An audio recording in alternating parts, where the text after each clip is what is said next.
oh, the Bundesbank or the ECB has raised interest rates by 20%. I guess I don't have to get rid of this money. He's not going to say that. When it's already on the street, you can't control it anymore. When it's in the banks, you can control it because the banks and the central bank work together and they say, okay, I'm going to do this, you're going to do that. And they'll say, okay, we got to control the public. Once it's in the public's hands, that's it. It's over.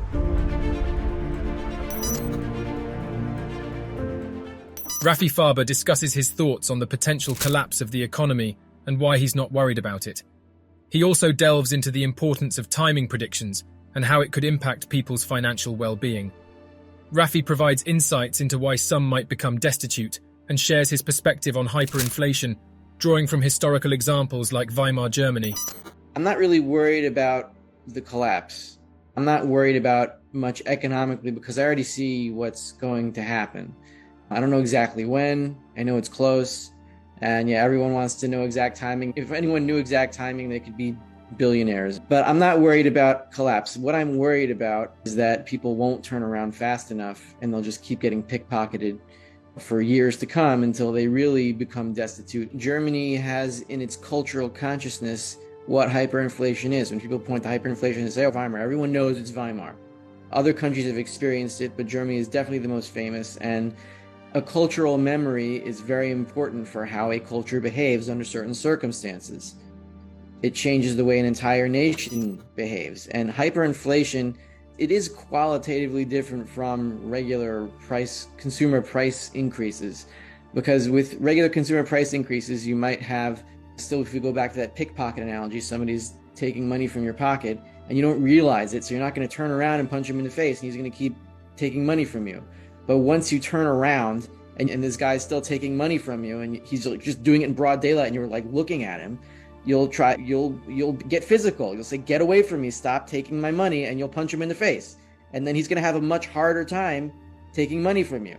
Really, the flip to hyperinflation is basically when everyone realizes, all the way down to just a fast food worker who says, I got to get rid of my paycheck right now or I'm going to lose it.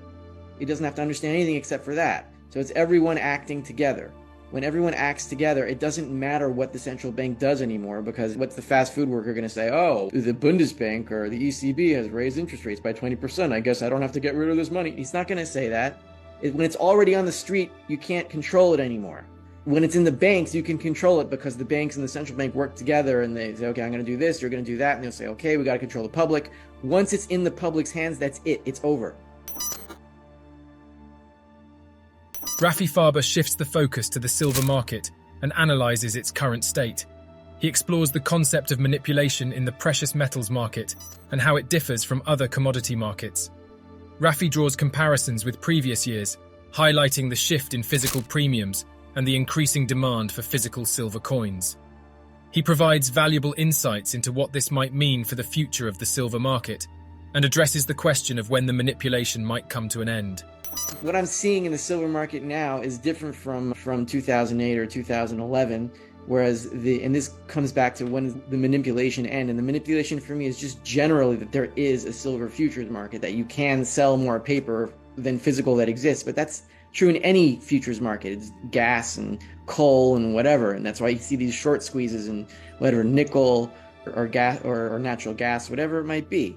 Because you have more paper and you don't have enough physical, and that's what happens when it just happens to be in the precious metals too.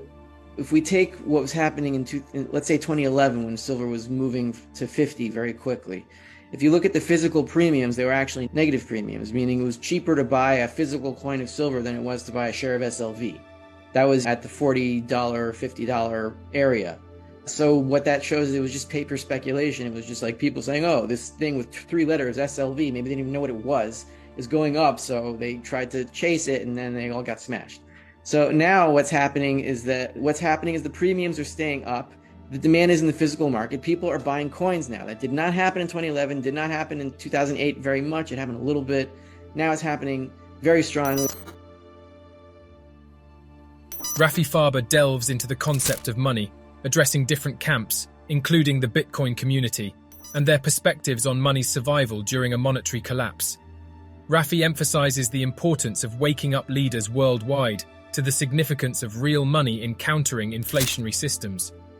He discusses historical examples, such as the Weimar hyperinflation, to illustrate the value of gold and silver as tangible assets in times of crisis. How many people really understand what money is? Even among the camp, of even the sound money camp, there's this whole Bitcoin camp, and they have some correct ideas, but I'm very much not in the Bitcoin camp. Not that I think it's a problem, but I don't think it's going to survive a monetary collapse, because I think it's just another derivative of money on top of the other layers. What we're doing is we're not trying to wake up the average people. I don't talk to the average person. I talk to the people like you, that we're trying to get the people that understand that it's money, but they don't get it quite perfectly. Nobody gets it perfectly. I don't get it perfectly. But we're trying to wake up the leaders of various countries, communities all around the world, so that they have as much money as possible, so that they can retake the reins of society when everything collapses and really help people, so we don't devolve into this chaotic dystopian nightmare. We want as much. We want the leaders to have, on whichever level leader that you are, to have as much money as possible, real money, which means you'll have as much power as possible, which means you'll be able to counteract the bad actors here that are trying to restart the inflationary system and the Weimar hyperinflation. Rafi Farber delves into the role of silver in a monetary crisis. He explores historical trends, where central banks and other banks pursued gold during such crises, leading the public to turn to silver as a substitute. Rafi analyzes the gold-to-silver ratio and explains how, in a panic, physical silver coins become crucial for survival and could potentially be used to acquire valuable assets like real estate. I'm saying at the peak of a panic, when people need silver because the gold substitutes don't work, and when gold substitutes don't work, you need actual silver to divide gold into retail amounts for maybe a few weeks, maybe a month or two at most, and that's even pushing it. Then in a panic, when people need physical coins to survive because they need to divide labor, then you could probably buy a house with 75 ounces of silver. So when you have that price, do it. And I'm not talking about predicting the end of days or anything, or using numbers and math. I'm just talking about logic. I'll just give one example, one thing that I talked about. And in a modern sense, it takes what we could say since 1934, you could say since 1971, but really the inflationary cycle started before 1971. That was just an admission that the inflation is here and we can't keep this pretend price of gold anymore. But what I would like to see, what should be done, is that, like Ron Paul's idea of competing currencies, like when you have private markets, they tend to run more efficiently. So money is just another market. It's just the most marketable commodity. That's what it is even now. It's just we use inflated substitutes. In the immediate aftermath, you'd probably have gold companies or gold miners issuing paper certificates to their shareholders, and then those could be traded.